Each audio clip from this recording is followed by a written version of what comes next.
Hola a todos y bienvenidos al Balcón Ecléctico. Soy Alejandro Y yo soy David. y este es un espacio donde las corrientes se encuentran.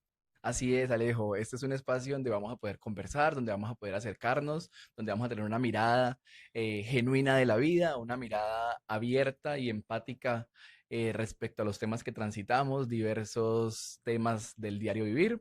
Así que sean todos bienvenidos.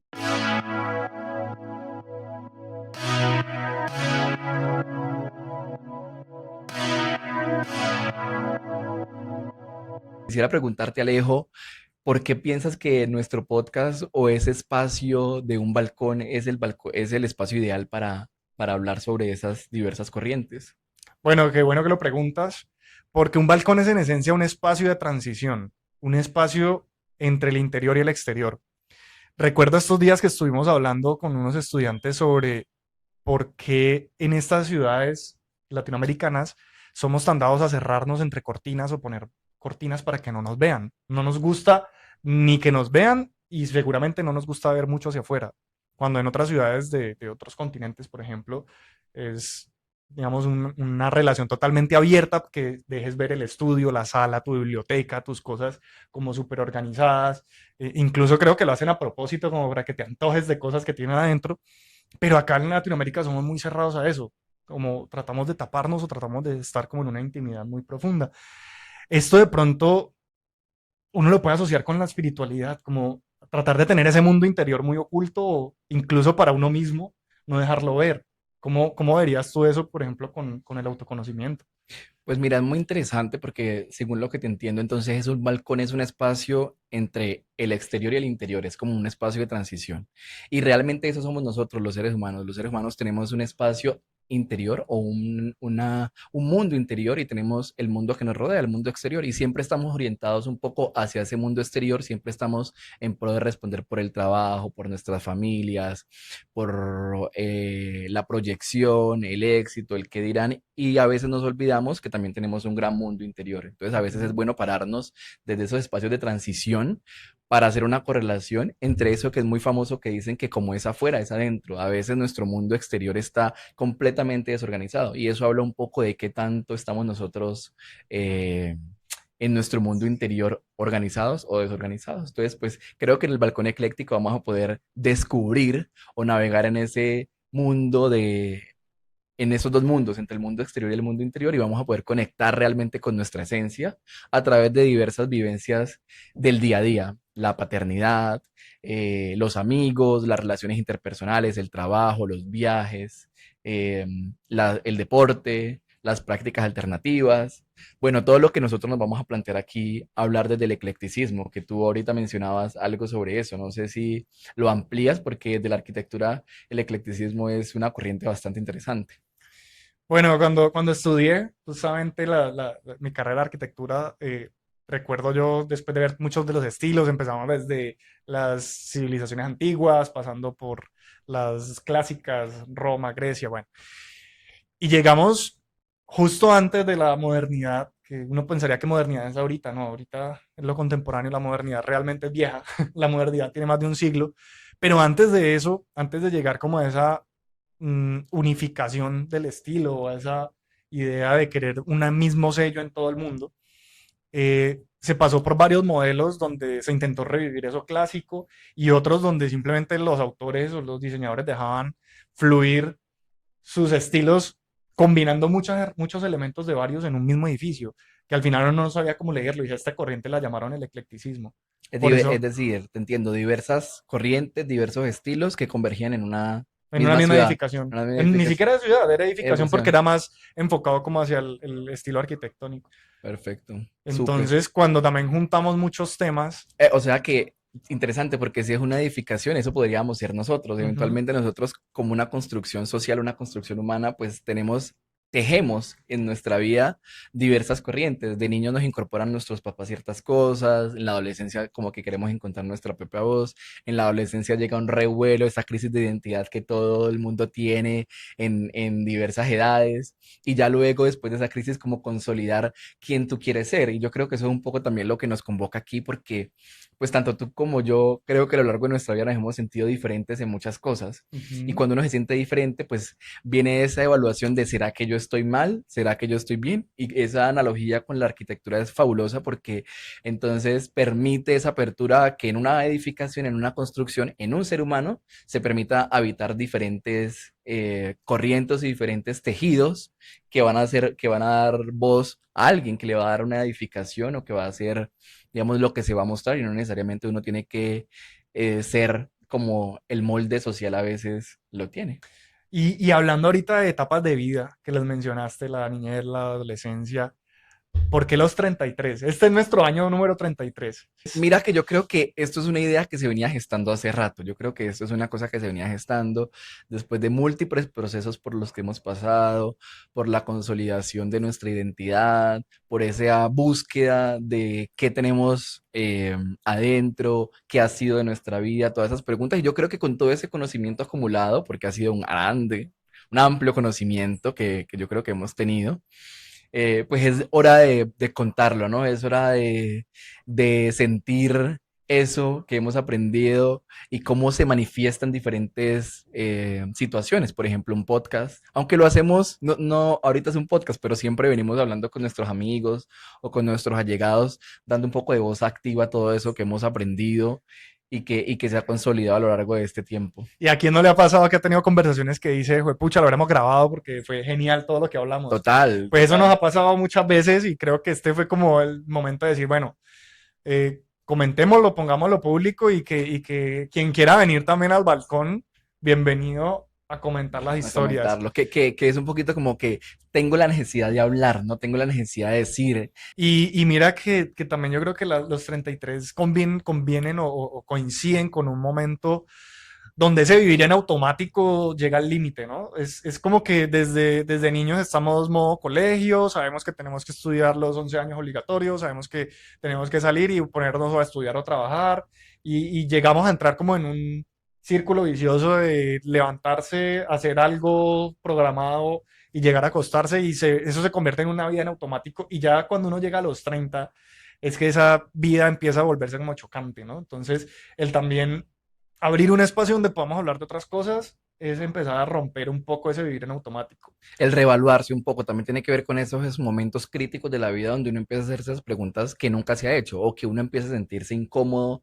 por cosas que ha hecho y que uno dice en qué momento caía esto, ¿no? Usualmente siempre pasa que es con cuestiones laborales, con rupturas ¿Vos amorosas. cuando te empezaste a sentir así como que a mirarte para adentro, a mirar hacia adentro del Yo balcón? creo que yo siempre desde muy temprano he intentado hacerlo. Yo creo que ese acercamiento con corrientes espirituales en mí ha estado desde muy joven y he tratado de buscarlo en muchas formas, ¿no? Yo he pasado por la religión, he pasado por prácticas alternativas, he tratado por corrientes holísticas, he pasado por terapia psicológica, he pasado por mucho y yo creo que todo eso conduce un poquito a ese autoconocimiento que hoy puedo decir que tengo de mí y no te puedo decir exactamente empezó en tal fecha, pero yo sí recuerdo mucho que, eh, Ponenos algunos ejemplos. por ejemplo, no sé, a los 19 años empecé a ir a un grupo donde hablaban cosas de espirituales, por ejemplo, lo que hablaban los indígenas frente a sus prácticas espirituales o lo que había en África respecto a prácticas espirituales, ¿Y quién te como llevó a ese grupo? Creo que empecé a ir con una tía, empecé a ir Ujú, con una tía sobre eso, pero ahí yo no entendía nada, ¿no? Ahí era como, ahí es un poquito como lo que te dicen los adultos, eso hágalo. Ahí ujú. yo tengo escritos respecto a eso, pero pues no había una comprensión total de eso. Era una cosa como lo que le pasa al niño, que tú le dices, váyase por el andén porque lo puede coger un carro y un niño no entiende eso con la dimensión que lo entiende el adulto. Entonces yo creo Ujú. que ahora ya después de muchas vivencias, que creo que ahí viene como el segundo punto de inflexión en mi vida y es cuando ya empiezo a trabajar, cuando ya empieza a llegar temas que tienen más dolorosos o más temas más espinudos de índole familiar, de índole laboral. Y ahí es donde empieza realmente la apertura y como a autodescubrirme, autoconocerme, a crisis que le pasaban a amigos y que yo decía, oiga, yo los veo tan bien que cómo llegaron a eso. Y ahí empiezo entonces a hacerme esas preguntas ya más profundas de la vida. Bueno, pero entiendo que en esta nueva crisis o en este momento como de redescubrir un poco esas preguntas internas, fue más o menos en la adultez ya, ¿cierto? Sí, fue más o menos en la adultez, empecé a buscar diferentes caminos, a mí siempre me ha gustado la parte esotérica un montón, entonces como a través del esoterismo encontrar cosas, pero también encontrar en otras culturas que hay algo de budismo, algo de hinduismo, como que lo conocí, pero no resonó tanto en mí. Luego conocí la astrología, que la astrología me encanta, soy un fan de la astrología y creo que esa sincronicidad que le otorga a uno la astrología, porque eso es como un mapa un lenguaje es al final, que te da un simbolismo y luego tú lo apropias a tu vida y no es que la gente, no es como la gente lo piensa, ¿no? Que porque Marte está en tal constelación, eso tú estás sintiendo. No, eso es algo más simbólico que tú encuentras mucha resonancia en los arquetipos astrológicos. Y ahí para mí fue un antes y un después porque a hoy, ya después de haber estudiado astrología tantos años, pues me conozco siguiendo esos arquetipos astrológicos y ha sido un descubrimiento maravilloso. Bueno, pero cómo llegaste ahí? ¿Cómo llegaste a esa astrología? ¿También te habían Siempre comentado me ha gustado la en astrología esos grupos? desde los 14 años. No, ahí yo me hice la primera carta astral que yo me hice fue a los 14 años. Me la hice en internet porque aparecían estas páginas normales de hágase la carta astral y Ujú. y ya te daban una descripción. ¿Y esta vez qué te llevó a ir más allá? Porque resulta que en terapia encontré Mm. un espacio para hablar de la astrología. Entonces, con mi terapeuta hablamos de ¿Es eso. como una psicoastróloga que eso Un existe? ¿La poquito, no es que, psicoastrología? sí, no, pues que la astrología tiene mucho de psicológico. Entonces, encontrar con personas que puedan analizarte desde un índole psicológico, pero que también puedan entenderte ese simbolismo, ese lenguaje astrológico, pues es maravilloso. Entonces, Ujú. mucho de lo que abordábamos en terapia, pues tenía que ver con cosas psicológicas, pero con un enfoque holístico, no solamente pues como una corriente humanista o cognitivo-conductual que tenía toques de eso. Eso es muy ecléctico, por ejemplo, es Mm. una psicología ecléctica porque tiene muchas corrientes y al final te lleva a encontrar tu propia voz. Sí, no, pues mira que súper diferente a mi experiencia. Yo creo que yo fui criado como muy en el mundo racional, ¿sí? Como muy evasor también de la psicología, de las emociones. O sea, yo era lo que podía probar y lo que podía ver, era lo que creía. Sí, criado como muchos de nosotros en la religión católica, pero muy rebelde contra esa religión hacia la adolescencia. Así que yo entré en mi adultez completamente enfocado en el trabajo, en el estudio, en el conocimiento, pero jamás fui como un curso de esos que fuiste con tu tía, jamás creí ni siquiera en lo valioso que son los psicólogos. Tuvo que llegar una crisis, la hijo de madre, para entender que los psicólogos y que mirar hacia adentro es importante, ¿sí? Entonces, Cuéntanos, en este camino, cuenta cómo fue ese camino tuyo en- después de estar en automático, como lo mencionabas al principio, a llegar a ese descubrimiento tuyo y qué tuvo que pasar en tu vida para que llegaras a esas preguntas importantes. en automático y sin freno, o sea, acelerado, cada vez más enfocado en trabajar en exceso, en salir en exceso, un montón de ajetreos en la vida y siempre sin preguntarme o de pronto sintiéndome incómodo con muchas cosas. Yo creo que aquí todos nos hemos sentido inseguros, nos hemos sentido de pronto temerosos del futuro o inconformes con nuestras relaciones. Yo creo que nunca pude establecer una relación ¿Te refieres a sana. las relaciones de pareja? Sí, relación de pareja, nunca pude establecer una relación sana y nunca me pregunté por qué. Simplemente pensé que yo era así y hasta llegué a pensar que yo iba a vivir con mis amigos. Yo iba a terminar viviendo con mis amigos en una casa y tal. De hecho, Modo hippie. claro, de hecho, bueno, eso luego lo cuento. Para el próximo episodio cuento esta anécdota y no me vaya a dejar olvidar Bueno. de qué dijo la amiga que me había dicho que iba a vivir con ella Ah, ok. cuando tomé una decisión trascendental para mi vida. Pero el caso es que llegó un punto de pandemia encerrado, sin esa forma de poder vivirle el acelere, Tú fuiste encerrado, crisis de pandemia, la crisis que le dio, total, que total, cayó como un balde de agua fría en un montón de personas. La población tuvo un antes y un después con pandemia. Al día de hoy uno todavía dice, estaba antes de pandemia, después de pandemia. total, porque yo creo que los médicos, ustedes lo vieron diferente, fue muy duro también, pero ustedes de todas formas no les cambió como tanto No, sí, sí por cambió supuesto. mucho, O sea, pero claro, vos seguías los saliendo, protocolos, pues que ya te entiendo, tú te refieres a eso de estar en cuarentena. Nosotros, si bien no estábamos en una cuarentena como la vivieron ustedes, la cuarentena de nosotros era una cuarentena de hospital, era una cuarentena de estar expuestos a un virus desconocido, mm, de la incertidumbre, de tener que atender personas que llegaban en un estado crítico O sea, había donde, otra presión claro, como donde la de, parte respiratoria estaba de enfrentarse a lo desconocido. Y yo creo que eso fue común a los dos, a ya. cualquier persona, enfrentarnos a lo desconocido desde el ámbito en que tú estuvieras, porque te encerraron, porque no veías a tus amigos, porque teníamos unas restricciones, porque no sabías si el virus te iba a dar y ibas a morir. O sea, la pandemia definitivamente fue un antes y un después en las personas, en nosotros, en cual en todo. Y mira que para mí lo desconocido incluso era yo mismo. O sea, Muy enfrentarme a interesante. lo desconocido fue enfrentarme a mí mismo, porque Doble desconocimiento. en ese momento me quedé sin trabajo, cambié de casa, la casa donde había crecido, me quedé sin vida social, sin posibilidades de extenderme y de trasnochar en fiestas, y me quedé conmigo mismo. O sea, como un momento de, oiga, ahora sí me iré para adentro. Y fue muy difícil y entré como en una crisis así súper fuerte también de estar sobrepensando en, bueno, ¿y yo qué hago? ¿O cuáles son mis decisiones? ¿O por qué estoy tomando estas cosas así? Y llegó un punto en el que ya no pude con eso y terminé incluso hospitalizado un tiempo.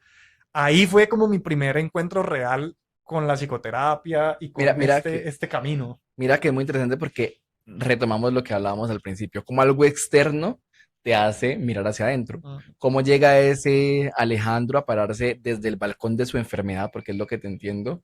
El balcón de la enfermedad producto de algo externo que resuena en su mente y que después lo hace cuestionarse de cómo ha llevado su vida, de cómo ha pasado.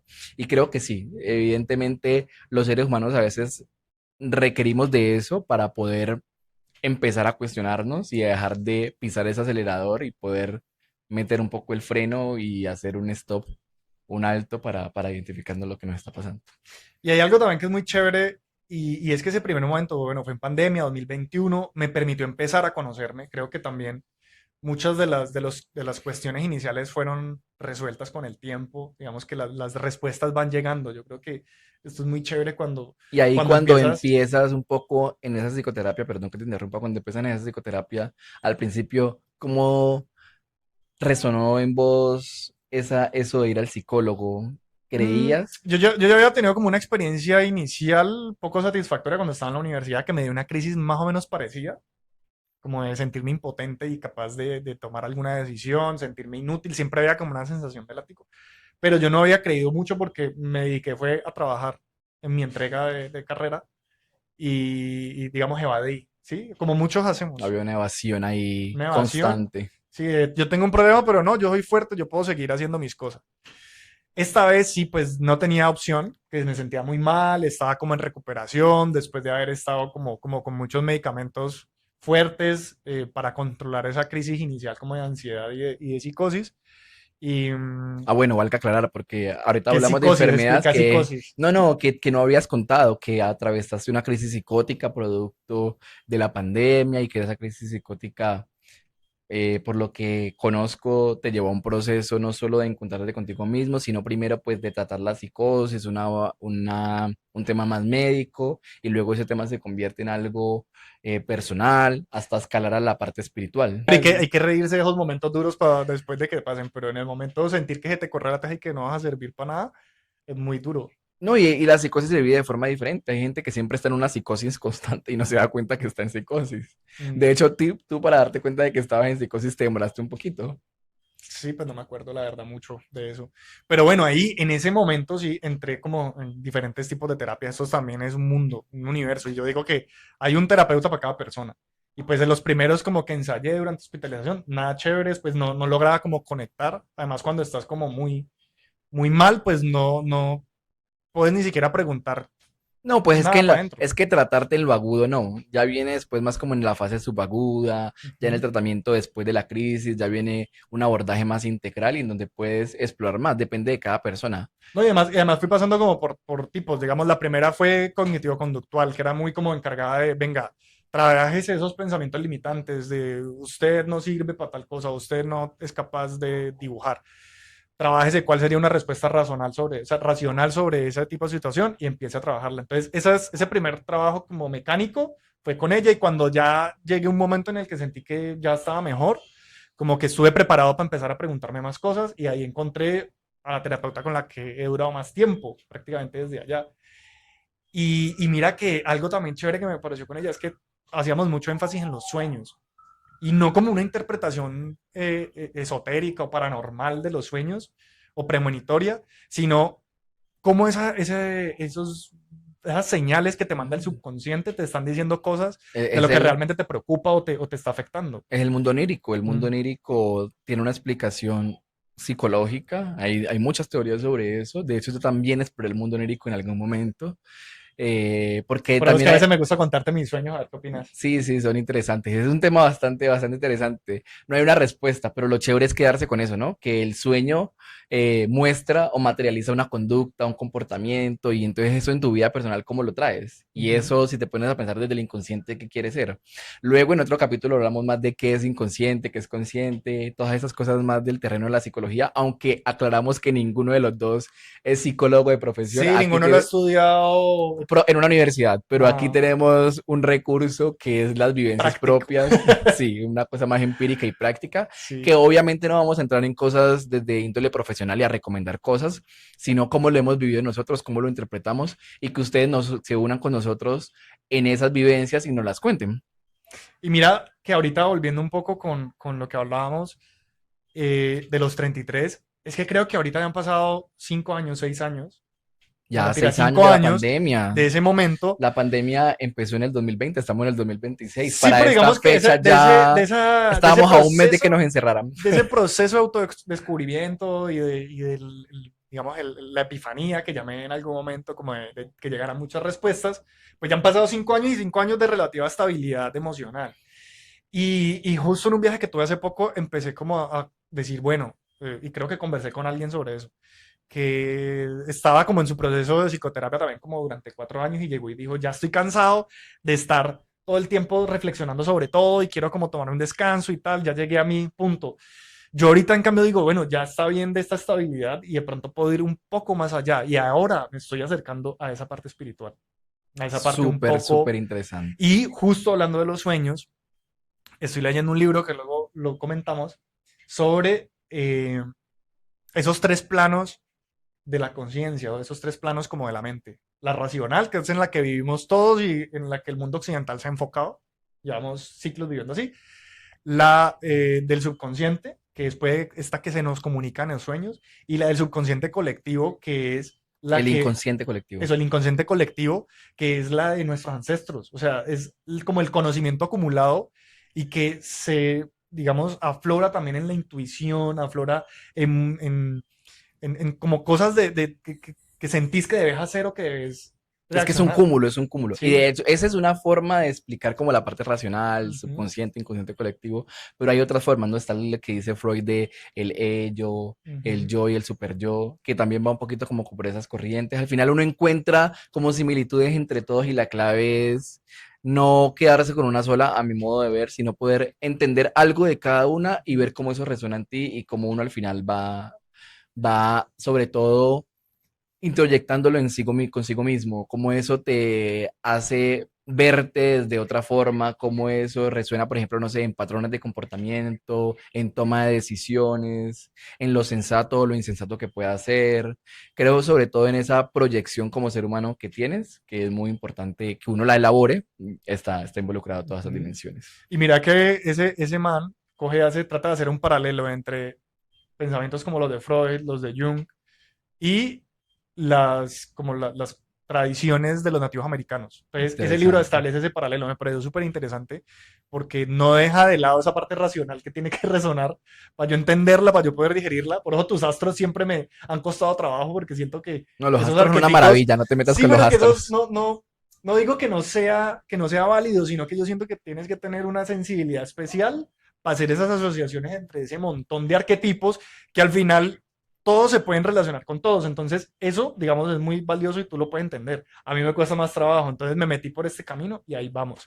Bueno, pero ahorita también mencionando los 33, ¿qué otra cosa estamos atravesando en los 33 que hace que este espacio del balcón ecléctico cobre súper relevancia? No sé a qué te refieres. Ay, vos sabes, y esa miradita ya me lo dice todo. Yo creo que puede ser un poco este viaje en de la paternidad. Eso también Ujú. es otra cosa que, queridos amigos, lo queremos comentar y tiene que ver un poco con la ventana o digamos el camino que vamos a abrir en esto de la paternidad. Estamos en un proceso donde nos estamos descubriendo, vamos a ser papás pronto, esperamos que el universo nos lo da y ese espacio y este tiempo de preparación, ya casi 9 meses, 10 meses que tenemos en Un descubrirnos, embarazo largo ese, ¿no? no dije eterno. Eh, Ha sido muy chévere, ha sido súper, súper interesante porque otra vez ha sido poder reevaluarnos, mirarnos como personas, entender que la paternidad, porque es un proceso de adopción, la paternidad por adopción es diferente y uno tiene que quemar duelos, tiene que entender ciertas cosas. Y bueno, luego comentaremos también por qué la paternidad es una cosa determinante para nosotros alzar nuestra voz y empezar a estar aquí juntos y hablar de ese tema. Ujú. Y súper importante que paternidad por adopción es diferente a la paternidad por crianza, que también tenemos una experiencia con eso. En Bueno, estos días traeremos pero Alejo, a espera, una espera. invitada muy especial que vive con nosotros, pero Hay que pues hay que cerrar, dejar hay que temas, sí, hay cerrar. que Sí, dejar temas para otro día. yo quiero hacer un cierre y es de todo lo que hemos hablado, porque aquí hemos hablado de todo. Esto ha sido un eclecticismo, este intro, y es hablar de dos cosas importantes. Eh, ¿Por qué nació este espacio? Ya lo comentamos, después de las vivencias de las que hemos estado todos. ¿Y qué queremos con este espacio? Queremos con este espacio contar vivencias de vida. Ya les hemos contado la crisis de Alejo, las crisis mías, que han sido vividas de diferentes formas, pero que nos han unido y nos hacen ahorita podernos tener, digamos, una experiencia, un recorrido en temas humanos. Y eso yo Ujú. creo que es este podcast, ¿no? Este podcast es una cercanía a la humanidad, una cercanía a las vivencias que tiene el ser humano. Es una cercanía a esos temas que nos atraviesan a todos en el diario y que es importante ponerlas sobre la mesa, hablarlas y contarlas, que sea un espacio para que tengamos claridad frente a ello. Y cuéntenos un poco qué temas les gustaría tocar, porque el balcón no es solo individual. Pues cuéntenos en los comentarios qué temas les interesaría que toquemos en este balcón ecléctico. Como será Y un espacio libre y bueno, y chao. los esperamos. Un abrazo. Chao.